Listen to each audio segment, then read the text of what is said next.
একটি অন্যরকম এবং নতুন নাস্তা রেসিপি, যেটাকে তোমরা ম্যাগি অমলেট বা নুডলস অমলেট এই নামে বলতে পারো।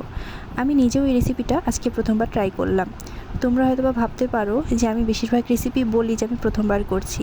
আসলে হ্যাঁ, কথাটা একদমই সত্যি। আমি সব কিছুই প্রথমবার ট্রাই করছি, কেননা এই রেসিপিগুলো আমি এর আগে কখনো ট্রাই করিনি।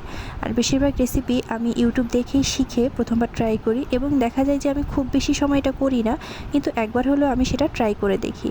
তো সেরকমই সেদিন ইউটিউব ঘাঁটতে ঘাঁটতে এই রেসিপিটা আমার চোখের সামনে চলে আসে, এবং আমার এটা দেখে মনে হয় যে এটা তো মনে হয় খুব টেস্টি হবে। যেহেতু আমি ম্যাগি বা নুডলস খেতে খুব পছন্দ করি, তো আমি ভাবলাম যে এই রেসিপিটা ট্রাই করা যায়, এবং আমি কিভাবে ট্রাই করছি সেটাই তোমাদের সাথে শেয়ারও করা যায়, এবং আমি প্রথমবার করছি তো সেই এক্সপিরিয়েন্সটাও তোমাদের সাথে শেয়ার করা যায়। যেহেতু আমি যে রেসিপিগুলো করে থাকি সেই সব রেসিপিগুলোই কিন্তু তোমরা ইউটিউবে অনায়াসে পেয়ে যাবে, কিন্তু আমি আমার ভিডিওটা তবু শেয়ার করি যে আমি কিভাবে সেটা করছি, আমি কী কী করছি সেই ভিডিওতে, বা আমি কিভাবে রেসিপিটা করছি এবং আমার দ্বারা সেটা ভালো হলো না খারাপ হলো সব কিছুই আমি শেয়ার করার চেষ্টা করি। তো এখানে তোমরা দেখতে পেলে যে ম্যাগি অমলেটটা বানানোর জন্য আমাকে প্রথমেই আগে ম্যাগিটা বানিয়ে নিতে হবে, অর্থাৎ নুডলসটা বানিয়ে নিতে হবে। তো আমি এখানে পুরোটা ম্যাগি নিইনি, আমি অর্ধেকটা ম্যাগি নিয়েছি। আসলে এই অর্ধেকটা ম্যাগি আবার অন্যদিন রান্না করেছিলাম, তো বাকি অর্ধেকটা অনেক দিন ধরে পড়েই ছিল। ভাবছিলাম যে অর্ধেকটা ম্যাগি আবার হয়তো বা করতে হবে আরেকবার। তো আজকে ভাবলাম যে যেহেতু এটা করব, খুব একটা বেশি ম্যাগি লাগবে না, তো এই অর্ধেকটা দিয়েই করা যাক। তো এখানে আমি ম্যাগিটা একটু বেশি নাড়াচাড়া করে ফেলেছি, যে কারণে এটা হয়তো বা বাসমতি চালের মতো দেখাচ্ছে, বাট সরি, কিছু করার নেই, আসলে যেরকম হয়েছে সেরকমই করতে হবে। তো আমি দেখেছিলাম শুধু পানিতে ম্যাগিটা বানাতে, বাট আমি একটু মশলা দিয়ে করেছি। তো এখন এখানে অমলেটের প্রিপারেশনটা শুরু করে দিলাম। এখানে প্রথমে একটা ডিম নিয়ে নিলাম, সাথে কিছুটা টমেটো, পেঁয়াজ, কাঁচামরিচ এই সব কিছু নিয়ে নিব। আমি আসলে আম্মুকে একটু কাটতে বলেছিলাম, তো টমেটোটা আম্মু একটু বড় বড় কেটে ফেলেছে, আর আমিও সেটা না দেখেই দিয়ে ফেলেছি। তো কী আর করার, সেভাবেই আমি করি। তো এখানে সব কিছু আমি দিয়ে দিচ্ছি, এবং এর সাথে একটু ধনিয়া পাতাও দিয়ে দিব। তারপরে এখানে আমি সামান্য লবণ দিয়ে দিব এবং সামান্য হলুদ দিয়ে দিব।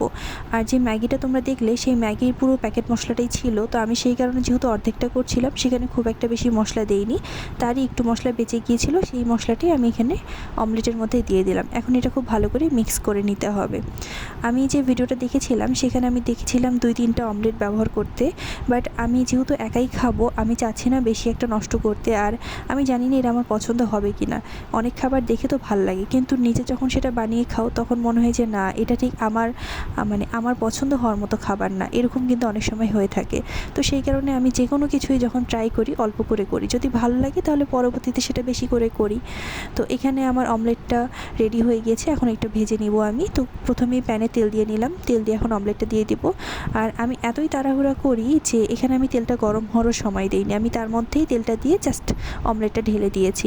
আর আম্মু পিছন থেকে এসে আমাকে বলছে যে তেলটা তো গরমই হয়নি।